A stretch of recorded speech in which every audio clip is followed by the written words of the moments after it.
police, OEM, Ocean County, Lacey Township, Ocean Township, and the surrounding communities, the public, for their patience as we work through this. This has been a big fire. Took some good runs. We just took a chance, took an opportunity to fly over it before coming to talk with you all. It's impressive to see the intensity of those fire runs that made their way last night. Burned out that 12,500 acres, but we still got a pretty big box to work this in, and still some work to do to clean up around the edges. So we can take some questions at the end, but for now I'm going to turn it over to Chief Donnelly. Thank you.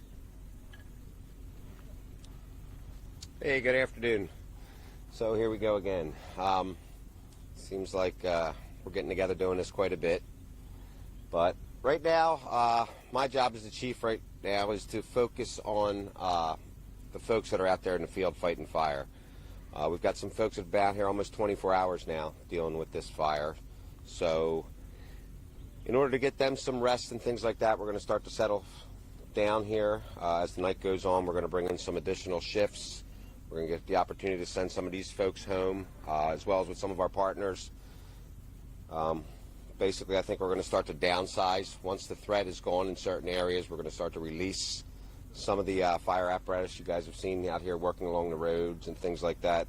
Especially with nightfall coming, we want to just give our folks a break, keep them away from the forest, falling trees and things like that. So as far as the operational plan for this evening and going forward, I'm going to turn this over to Trevor, but I'll be happy to answer any questions once everybody's done. Good afternoon, everybody. Earlier I talked about the dangerous wildfire, the Jones Road fire here, and just to shed a little light, shed a little color on that. So oftentimes we get asked, what's the fire like, and what are you dealing with out on the fire line? So here's sort of what went on yesterday. The fire started, and it, as you all knew, grew rapidly. Spread and spread and spread, and we tried to stop it here and there, and eventually made some success there.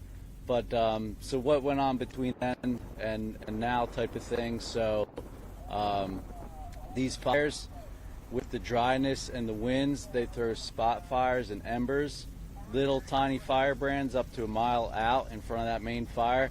So even if we're successful in stopping the fire on this barrier, this control line, there's still embers that rain down, shower down on homes and mulch beds and firewood stacked near homes and decks and docks and tarps and boat covers and trailers and unimproved property.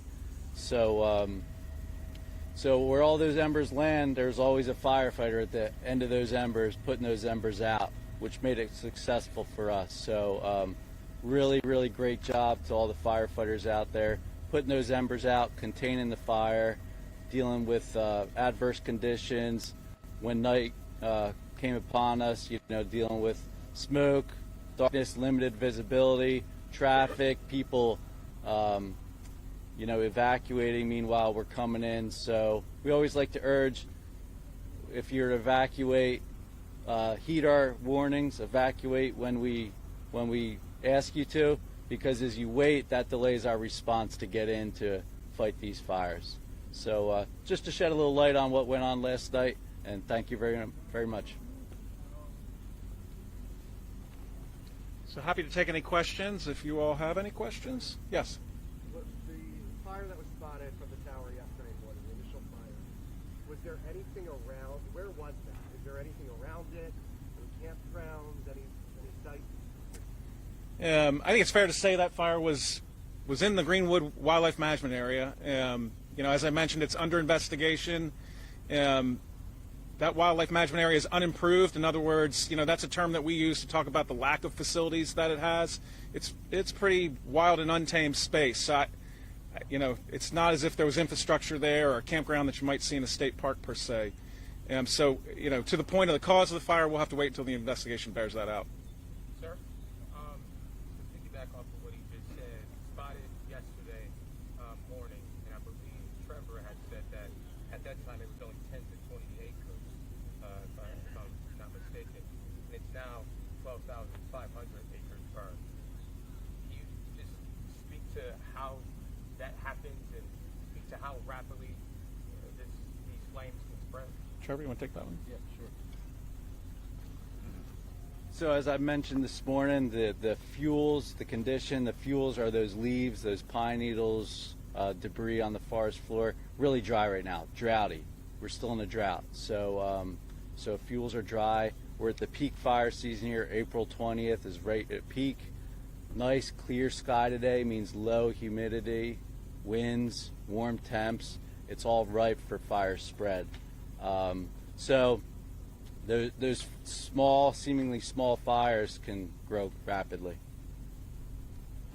Yeah, I would just add to that, to really give yourself a perspective on what this looks like and feels like when you're up close to it. Imagine you're sitting in front of a wood stove, in an enclosed space. It's really sucking the oxygen in, and you see that fire kind of tumbling in there.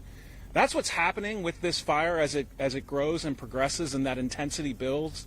These fires have a capability of just kind of driving that energy and building off of themselves in a way that when they get really large, tens of thousands of acres, they start to create their own weather. So the winds can pick up, and that can fuel and help spread that fire. And we were seeing those conditions on that front face as it was moving through. So it's an impressive condition. And can you talk about how many structures have been damaged? We had one commercial structure that was destroyed. There were a couple of smaller cabins, it appears, that were impacted, and some vehicles. This morning it was said that we were expecting some precipitation this weekend, and that could help getting this fully contained. 40% containment now. Are we still on track for this weekend, or is this still up in the air? We got to look to the skies and wait to see what the weather bears out. I mean, it's really dependent upon, these fires will persist for a long time until we get soaking rainfalls. And Forest Fire Service will obviously stay on them and work the spots and work the edges and keep it in the box. But to fully suppress it and keep it from spreading through the ground that it's going to consume, right? We've got leaf litter that builds up over time. It burns down into those organic layers. You need a soaking rainfall for that. So that's what we need to see. The structures that are threatened along 532 right now, are those homes? And I know that it was mentioned that some operations may be downscaled. Is there still a possibility that evacuations could be issued again or for different areas? Chief, you want to take that one? Yeah, no, I don't think so. I think basically we have the fire right up to the edge of those folks' homes. There's nothing else left to burn at this point. So as far as the fire coming in and impinging on the property or any of the improved structures in the area, that's not going to happen there anymore. So those folks are good to go at this point. I know you guys said that you guys are going to start swapping people out, so some of the folks who've been out here fighting these fires can get some rest. At what point will you all feel comfortable to downsize the entire operation? Well, we'll continue to downsize as we need to. As we start to get the upper hand here and we don't require as many resources to keep things in check or do the patrol or the monitoring that's necessary to monitor this fire, at that point we'll start to downsize resources as well as equipment. And but for now, it's we're going to go full steam ahead, at least probably for the next couple days, just based on what we're dealing with here. We still have some interior burning, and depending on the weather, nothing blows out of our lines that we're working on. And like I said, right now they're forecasting rain, and if in fact that comes true, well then I believe come Saturday we're going to be in a lot better shape than we are today.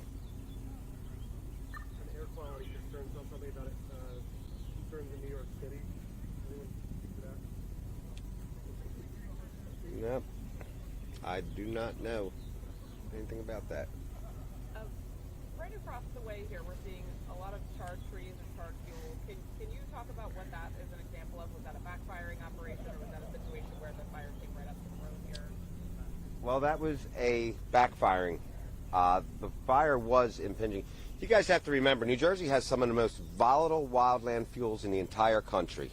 Everybody's used to seeing California and things like that chaparral that burns up them hills and goes crazy. Well, these pine barrens out here are the exact same type of fuel model.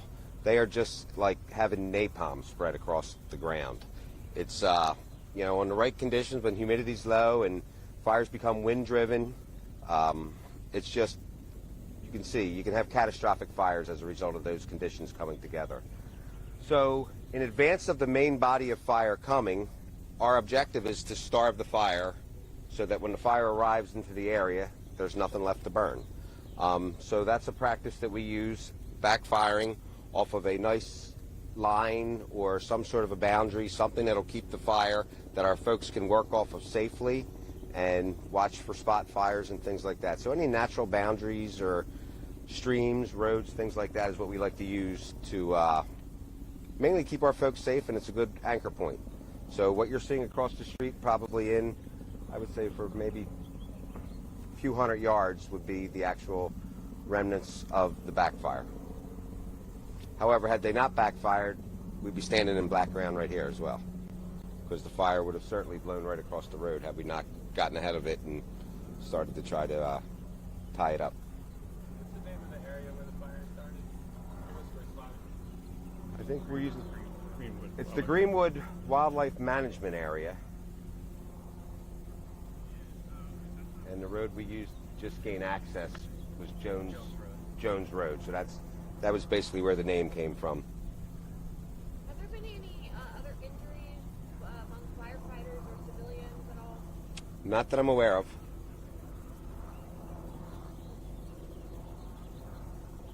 All right, unless you all have any other questions. Yeah, this is the last availability for today. We likely will do something tomorrow, mid-morning, mid to late morning, and information will come through. All right, thank you very much. Appreciate your help getting the word out.